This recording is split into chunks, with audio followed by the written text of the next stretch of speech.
Good morning and welcome to today's episode of the Fiji Times News and Sports Headlines, a snapshot of our main stories in today's edition.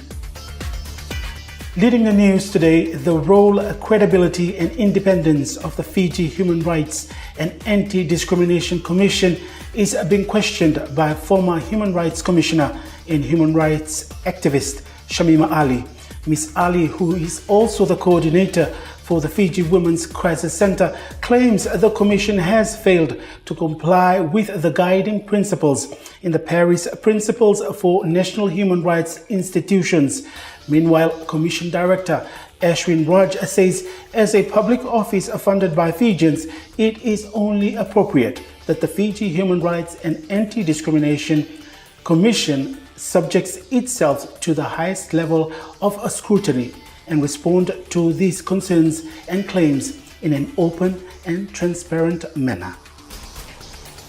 Speaker of Parliament Ratu Epeli Nailatikau has ruled that there be no further discussions on a matter of privilege raised by opposition leader Sitiveni Rambuka against Attorney General Ayaz Sayed Qayyum that he misled and brought dishonor and disrepute to Parliament while responding to questions regarding the waiver of tender processes. He said Mr. Rambuka had alleged that the Attorney General brought dishonor to Parliament on Monday, April the 1st and Monday, May the 13th while responding to a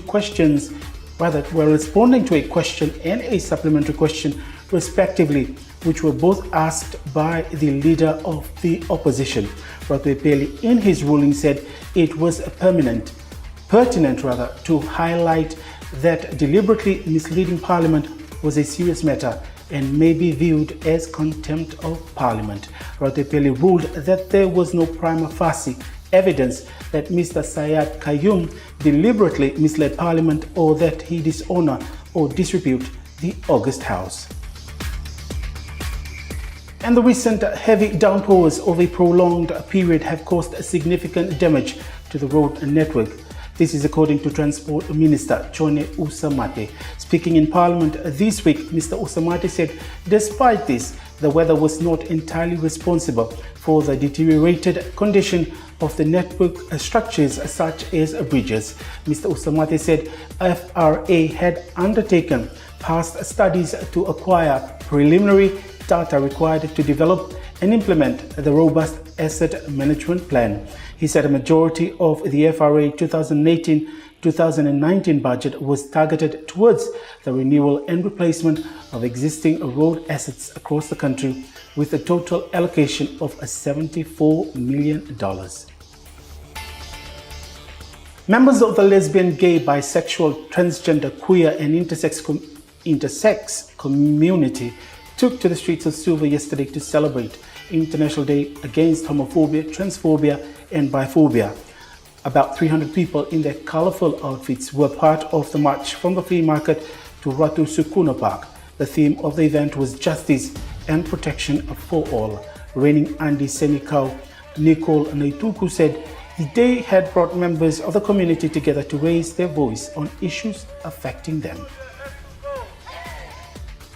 And former school manager of Bawani Dayal Primary School, Kamlesh Arya, walked away a free man after being acquitted of corruption-related charges by the High Court in Suva. Mr. Arya appeared before Justice Riaz Hamza yesterday. He was initially charged by the Fiji Independent Commission Against Corruption with 1 count of abuse of office and 1 count of general dishonesty causing a loss.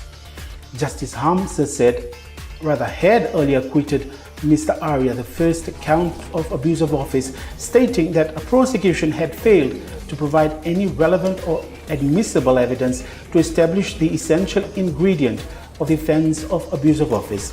And yesterday, Justice Hamza overturned the assessor's unanimous guilty opinion for the second count and found Mr. Arya not guilty. He said the prosecution had also failed to prove their case beyond reasonable doubt.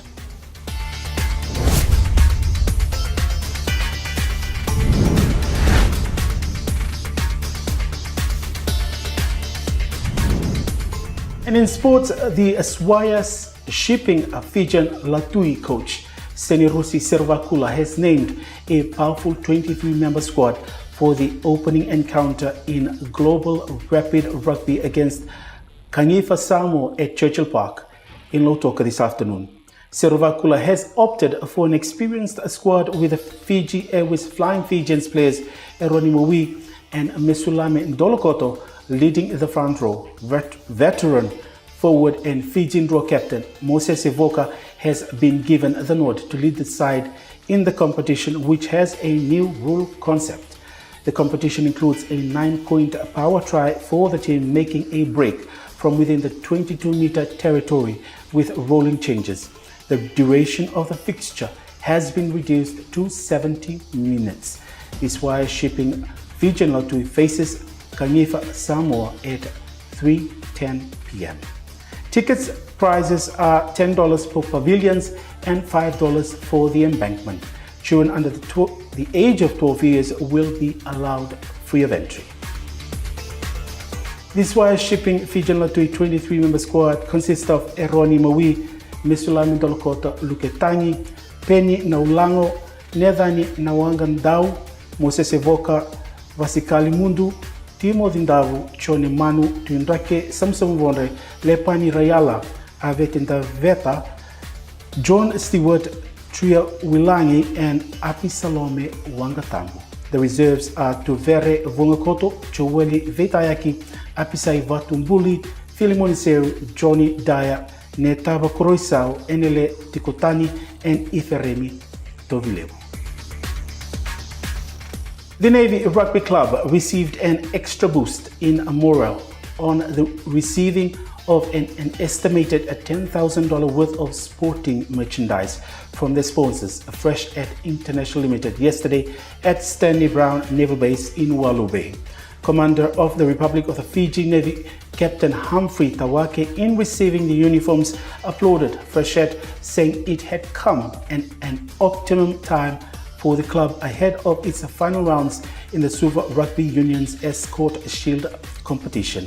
Navy received 4 full kits of jerseys, shorts, socks and training vests, both home and away issues. Freshette Managing Director Sean Chow also confirmed the handover would be further reinforced with the supplement of rugby equipment to further develop Navy rugby. The Fiji volleyball men's team is focusing on their fitness ahead of the Samoa Pacific Games in July. Men's team head coach Penny Ratumayale believes fitness within the team will take the team a long way in grabbing a gold medal from the Pacific Games.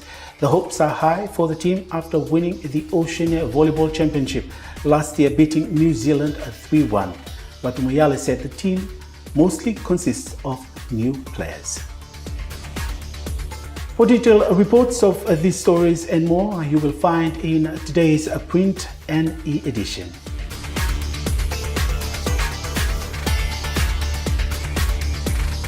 And looking at the weather, a trough of low pressure lies slow moving to the north of Fiji.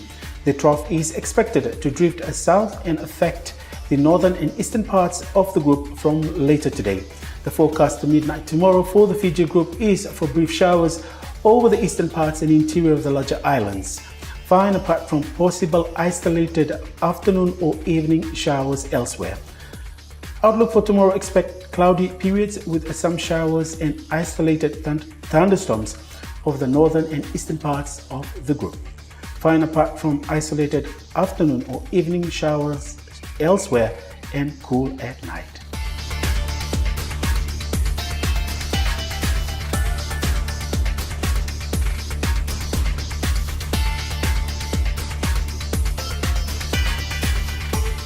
And that is all we have from the Fiji Times newsroom for you today. Don't forget to follow us on social media and subscribe to our website to get the latest news, sports, regional and world news. For news tips, email us at timesnews@fijitimes.com.fj. Thank you for your company. Until tomorrow, have a great weekend.